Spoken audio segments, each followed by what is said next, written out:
হিসাব করে বাপ মায়ের সাথে কথা বলবেন, কোনোদিন জোরে কথা বলবেন না, ঝাঁকি দিয়ে কথা বলবেন না। মরার পরে অনেক স্বাদ হবে মায়ের সাথে ভালো আচরণ করার, কিন্তু আর মাকে ফেরত পাওয়া যাবে না। বাপের মরার পরে অনেক স্বাদ হবে তার সাথে ভালো আচরণ করার, কিন্তু মরার পরে আর স্বাদ হবে না। আমার একটা পরামর্শ আছে, সালাম ফিরার পূর্বে একটা দোয়া পড়ার। বলেন তো কি? রব্বির হামহুমা কামা রাব্বায়ানি সাগীরা একটু পালন করবেন। আর একটা পরামর্শ আছে, এইটা যেন ঠিক মতো বলতে পারি, তার জন্য কি?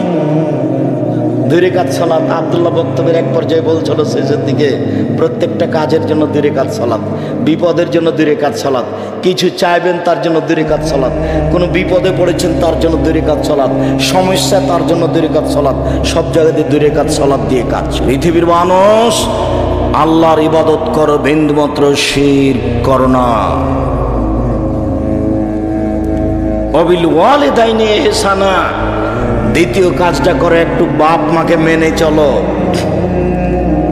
যেদিন মা চুমা খায়, আদর করে, বারবার খাওয়ার রেডি করে আমাকে বলে, আমি বলি খাবো না, সেই দিন মাকে সম্মান করার নাম সম্মান নয়। যেদিন দেখা যাচ্ছে যে মাটির উপরে মারছে, আর খারাপ কেউ নেই। বউ বলছে, দেখবে তোমার মা কত খারাপ, দেখবে তোমার মা কত খারাপ, দেখা তো তুই কি দেখাস, দেখো দেখো, এই যে তোমার এই যে বড় মাছটা নিয়ে এসেছো না, এই যে মাথা খান তোমার বোনের ছেলেকে দিল, দেখবে দেখো, এই যে দেখো, এই যে দেখো, এই যে তোমার মা দিচ্ছে, দেখো। ঠিকই তো, তুই ঠিকই বলছিস তো, আসলেই তো মা খারাপ। যা বলে সবই উল্টা, আসলেই উল্টা, যা করছে সবই উল্টা, আসলেই উল্টা করছে। এই সময়তে আল্লাহ দেখতে চাচ্ছেন যে আপনি আপনার বাপ মায়ের সাথে কি আচরণ করেন। যেদিন বাপ মায়ের সাথে ভালো আচরণ করা খুবই কঠিন, যেদিন মনে হচ্ছে বাপ মায়ের চেয়ে খারাপ মানুষ আর দুনিয়াতে কেউ নেই, দুনিয়াতে সবার সাথে চলতে পারবো, বাপ মায়ের সাথে চলতে পারবো না, সেই দিন বাপ মাকে শ্রদ্ধা করতে হবে, তার নাম শ্রদ্ধা। আল্লাহ বলতে বলতে এই পর্যন্ত বলছেন, ফালা তাকুল্লাহুমা উফিন, এই শব্দটা বলতে পাবা না। আমার মা, আমি যখন পেশাব করেছি 5-7 বার, তখন আমার মা একটু আদর করে আমাকে বলেছে, গায়ে একটু আঘাত করেছে, আর বলেছে, এই অত পেশাব করিস কেন, এই একটু অত পেশাব করিস কেন। আমার মায়ের সেদিন আদর ছিল। এখন আমার মা আমার কোলে, আমি একদিন ছিলাম আমার মায়ের কোলে, এখন মা আমার কোলে। এখন যদি মা বারবার পেশাব করে, আমি যদি একটু বলি, তাহলে জায়েজ হবে না। আজকে আমার সম্মান করে এরকম সুযোগ নেওয়ার কোনো সুযোগ নেই। পেশাব পরিষ্কার করব আমি, পায়খানা পরিষ্কার করব আমি, কাপড় বদলে দিব আমি, গোসল করিয়ে দেবো আমি।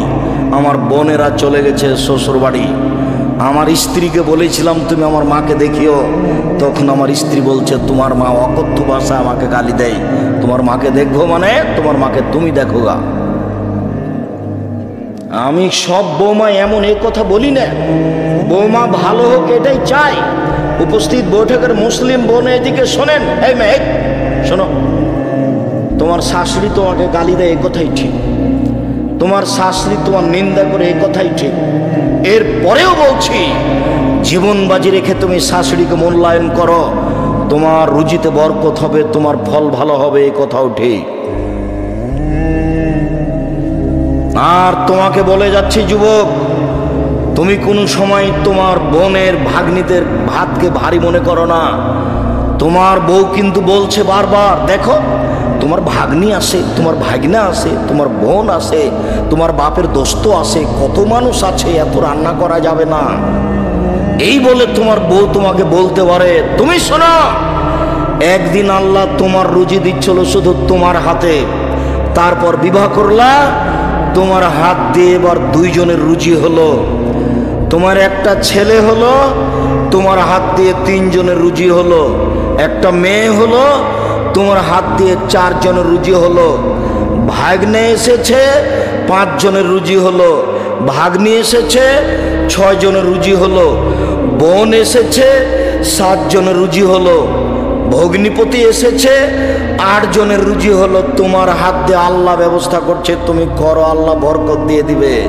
তুমি বলে দিও, আব্বা আমার কাছে খাবেন, আম্মা আমার কাছে খাবেন, আমার ভাগ্নে আমার কাছে খাবে, ভাগ্নি আমার কাছে খাবে, বোন আমার কাছে খাবে, দোলা ভাই আমার কাছে খাবে, আমার বাপের যত আত্মীয় স্বজন আছে সব আমার কাছে খাবে। তুমি খাওয়াতে শুরু করো তো, তুমি 6 মাস পরে দেখবে তোমার টাকা পয়সা বেশি হয়ে গেছে, হবেই।